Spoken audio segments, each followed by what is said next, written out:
রূপ সৌন্দর্য নিয়ে অহংকার করে। মেয়েদের খালি দেখেন মাপামাপি চলছে পাড়াতে, কে কত সুন্দরী ওটা নিয়ে মাপামাপি চলছে।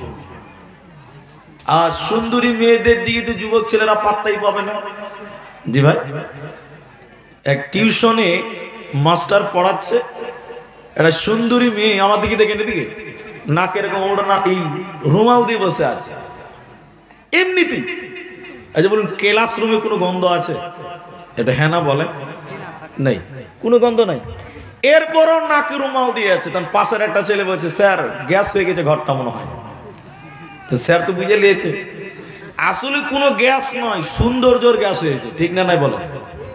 তাহলে চামড়া চিকন এটে নিয়ে অনেকে অহংকার করে। 3, মাল, দৌলত, সম্পদ, টাকার গরম অনেকে অহংকার করে, মানুষকে মানুষ মনে করে। ঠিক কিনা বলেন? গোটা বংশটাই ল্যাংটা, ওর মধ্যে যদি কেউ চাকরি পেয়ে যায়, ওকে দেখেছে ও জমিতে পা ফেলতে চায় না। এরকম মাল নাই এলাকাতে? বহুত আছে। আর মাস্টারের বেটার ঘ্যাম কত! ওরে সুবহানাল্লাহ, বুলেট নিয়ে রাস্তা দিয়ে যেয়েছে তো গোটা পাড়ার লোককে অশান্তিতে রেখেছে। ঠিক না নাই বলেন? সবাই বুঝবে হারামখোর মাস্টারের বেটাই গেল। আমি সবাইকে বলিনি, যে এরকম অহংকার করে তাকে বলেছি, এগুলো নিয়ে অহংকার করে। কিন্তু আজকে আলোচ্য বিষয়ের নাম অহংকার। কিছু কিছু কারণে মানুষের ধ্বংস হয় এহকালে এবং পরকালে। কিছু কিছু মানুষকে বরবাদ করে দেয় কিছু কিছু কারণে, কিছু কিছু পাপ যা মানুষকে ইহকাল ধ্বংস করে, পরকাল জাহান্নাম তৈরি করে। তার মধ্যে উল্লেখযোগ্য একটি পাপের নাম অহংকার। অহংকার কোনদিন কামিয়াবি এনে দিতে পারে না, সফলতা আনতে পারে না। অহংকার সবসময় নিচে থাকে, অহংকার সবসময় নিচে থাকে। অহংকার কোনদিন উন্নতি করতে পারে না, অহংকার মানুষের অবনতি করে দেয়। পৃথিবীতে বহু মানুষ অহংকার করে অতীতে চলে গেছে, যারা দুনিয়াতেই ধ্বংস হয়েছে, যাদেরকে আল্লাহ পৃথিবীতেই বরবাদ করেছে। এ ব্যাপারে কিছু ইতিহাস, কিছু আয়াত, কিছু হাদিস আপনাদের সামনে তুলব। মানুষ অহংকার করে বিভিন্ন ভাবে, যেমন মূর্খ এবং শিক্ষিত। অনেক শিক্ষিত ডিগ্রিধারী মানুষ শিক্ষাকে নিয়ে অহংকার করে। করে কি করে না? এটা হ্যাঁ না বলে? করে। তাহলে শিক্ষা নিয়ে মানুষেরা আজকাল দুনিয়াতে অহংকার করে। 2, কিন্তু অহংকার করনে ওয়ালা আল্লাহর জাহান্নাম যাবে, কোনো মতেই জান্নাত যাবে জোরে বলুন না।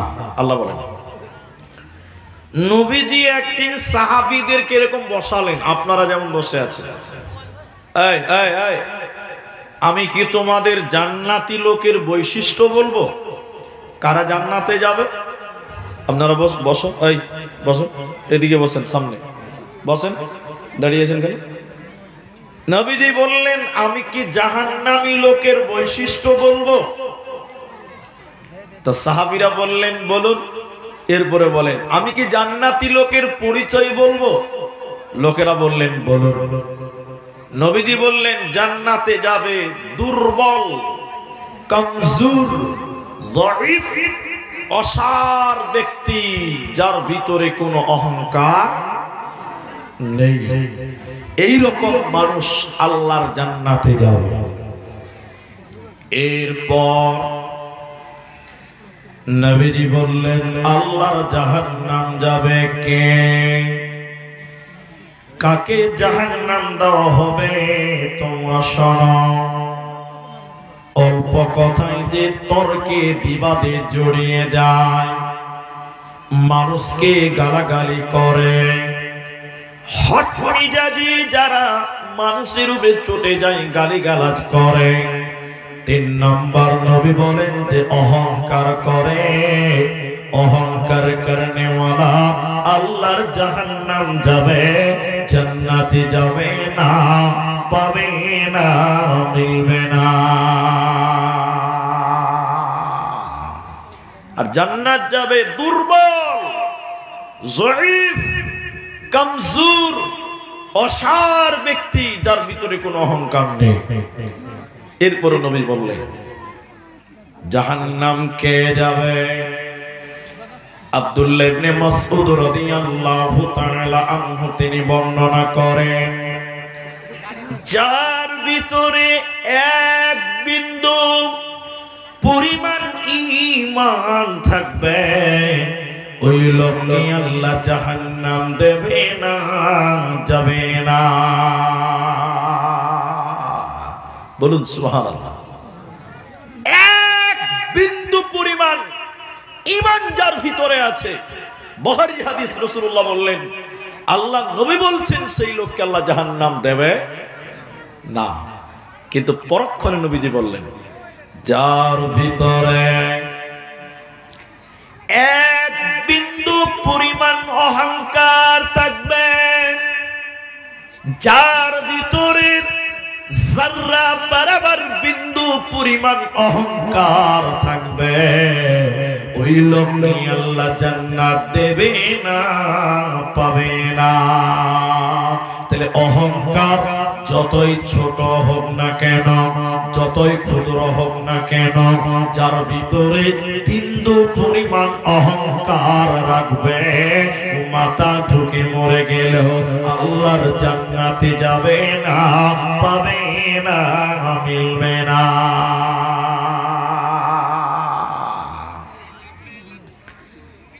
নবীজির সাহাবীরা বললেন, ইয়া রাসূলুল্লাহ, ইয়া রাসূলুল্লাহ, মানুষের অভ্যাস, মানুষ চায় তার স্যান্ডেলটা দামি হোক, মানুষ চায় তার জামাটা দামি হোক, মানুষ চায় তার পোশাক দামি হোক, সুন্দর হোক, মানুষ চায় তার জুতাটা যেন দামি হয়, দেখতে ভালো হয়। নবী গো, এগুলো কি অহংকারের মধ্যে পড়ে? এগুলো কি অহংকার? নবীজি বললেন, না, এগুলো অহংকার নয়। নিশ্চয়ই আল্লাহ সুন্দর এবং সুন্দরকে তিনি পছন্দ করেন, ভালোবাসেন। অহংকার কাকে বলেন? যারা সত্যকে মিথ্যা বলে মেনে নেয়, সত্যকে মানার চেষ্টা করে না, মিথ্যা বলে যারা চালিয়ে দেয়, আর যারা মানুষকে হেয় তুচ্ছ তাচ্ছিল্য করে, যারা মানুষকে হিয়ানত করে, তুচ্ছ তাচ্ছিল্য করে, মানুষকে মানুষ মনে করে না, গরিবকে মানুষ মনে করে না, এটাকে অহংকার বলা হয়। এই অহংকার কারণে ওয়ালা আল্লাহর জান্নাতে যাবে না, পাবে না, পাবে না। আমার দিকে দেখেন, ক্ষমতার অপব্যবহারের এবং ক্ষমতার অহংকার অনেকে দেখায়, দেখায় না? আমার দিকে দেখেন, আমার দিকে দেখেন। আপনারা একটু মুখ খুলেন যারা আছেন, বর্তমান পৃথিবীর বুকে সবচেয়ে শক্তিশালী দেশের নাম কি বলতে পারবেন? আমেরিকা। সবচেয়ে ক্ষমতাসীন দেশ কোনটা? আপনারা মনে হয় জানেন না, একটু বলুন। কি বললাম? আমেরিকা। মানে সব দেশ ওর কাছে কাবু। ও যেদিকে চোখ না রাবে ওইদিকে সবাই চলছে। আমরাও কি বলছেন? হ্যাঁ না বলেন। কিছুদিন আগে এসেছিল খালু ডোনাল্ড ট্রাম্প, ভারতে এসেছিল না? ও রাজকীয় ব্যাপার, সোনার থালিতে খাবার দিচ্ছে, দেখেছেন আপনারা? তা সবচেয়ে ক্ষমতাশীল পাওয়ারফুল দেশের নাম হলো আমেরিকা। কিন্তু এই ক্ষমতা নিয়ে যদি কেউ অহংকার করে, আল্লাহ বরদাস্ত করবে? এরা কথা বলে না, করবে? করবে না। আপনারা খালি আগুন দেখেছেন না, শুনেন, সে আমেরিকা ক্ষমতার অপব্যবহার করতে করতে এমন হলো অহংকার, নিরীহ মুসলিম শিশু, নাবালিকা, মহিলা, তাদেরকে কাঁদিয়েছিল, আপনার কিনা ফিলিস্তিনে গাজাতে কত মুসলমান কেঁদেছে, কত মায়ের মুখ খালি হয়েছে। আমেরিকা তখন ক্ষমতা নিয়ে অহংকার করে বলেছিল পুরো গাজা শহরকে আমি জাহান্নাম বানিয়ে দিব, নরক বানিয়ে দিব। কিন্তু বলুন, আল্লাহ অহংকার পছন্দ করে? সবাই বলুন। আপনারা দেখেছেন আমেরিকার একটা শহরকে আল্লাহ এমন ভাবে জাহান্নাম বানিয়েছে, আরে প্লেনে করে পানি ঢালা হচ্ছে, এরপরও আল্লাহর আগুন নিভাবার মতন ক্ষমতা পৃথিবীর কারো হবে না। অহংকার আল্লাহ মেনে নেয় না। আপনি উঠে জানেন। তারপরে শুনবেন, গত কয়েকদিন আগে দেখলাম একটা শহরে এত ঝড় আর এত বরফ পড়ছে, মানুষের দেওয়ালগুলো উল্টে উল্টে পড়ে যাচ্ছে, সেটাও আমেরিকা। কারণ আল্লাহ অহংকার বরদাস্ত করতে, সবাই বলুন, পারে। আল্লাহ বলেন, ইন্নাল্লাহা, নিশ্চয়ই আল্লাহ, লা ইউহিব্বু, তিনি পছন্দ করেন না, ভালোবাসেন না, মান কানা মুখতালান ফাখুরা, যারা ফাখর করে, অহংকার করে, আল্লাহ তাকে পছন্দ করে না, আল্লাহ তাকে ভালোবাসে না। এজন্য মুসলমান সাদা মাঠা দুনিয়া গড়, পৃথিবীতে অহংকার করা যাবে না। আমার দিকে তাকান, আমার দিকে দেখে থাকে।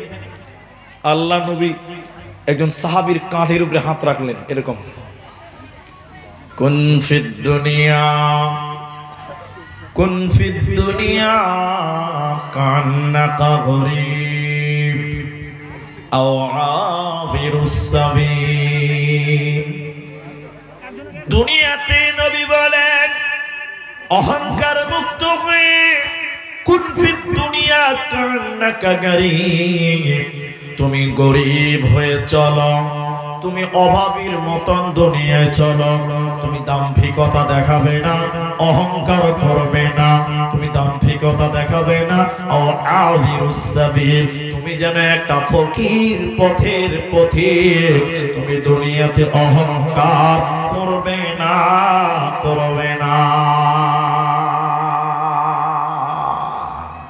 হাদিসটা শুনবেন, বিখ্যাত তাবিঈ, তিনি তার দাদা এবং পিতা থেকে বর্ণনা করছেন।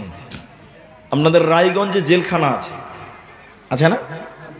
কয়েকদিন আগে দেখছিলাম একটা মার্ডার হয়েছে, এনকাউন্টারে মার্ডার হয়েছে। ইসলামপুর থেকে মনে হয় রায়গঞ্জ নিয়ে আসছিল, খবর দেখছিলাম, জেলে নিয়ে আসছিল। জাহান্নামের ভিতরে একটা জেলখানা আছে। জাহান্নামটা ভালো জায়গা নয়, ওটা তো সবাই জানে, কিন্তু জাহান্নামের ভিতরেও একটা জেলখানা আছে। ওই জেলখানাটার নাম আপনারা কেউ জানেন? জানেন না? ওই জেলখানাটার নাম হলো বাউলাস। সবাই বলুন, কি নাম? বাউলাস। জাহান্নামের ভিতরে জেলখানা আছে।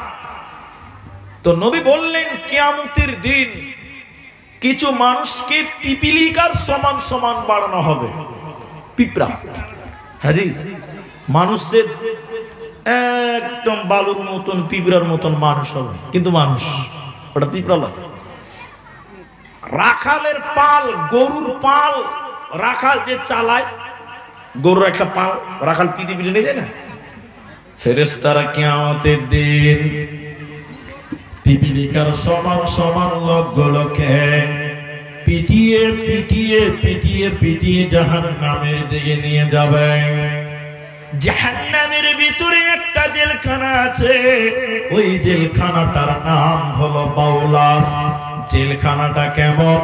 জেলখানার চতুর্দিকে থাকবে আগুন, উপরে ছাদ থাকবে না, টিন থাকবে না, এলভেস্টার থাকবে না, উপরে আপনার কাপড় থাকবে না, তিরপাল থাকবে না, উপরে থাকবে আগুন, উপরে আগুন ঝুলবে, চতুর্দিকে আগুন ঝুলবে।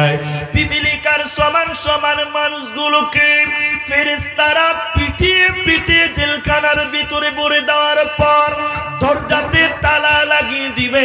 আর এই লোকেরা যখন জেলখানার ভিতরে ঢুকবে, ওরা ভিতর দিকে কুলোর খানের মতো দৌড়ে দৌড়ে বেড়াবে আর বাঁচাও বাঁচাও বলে কাঁদবে।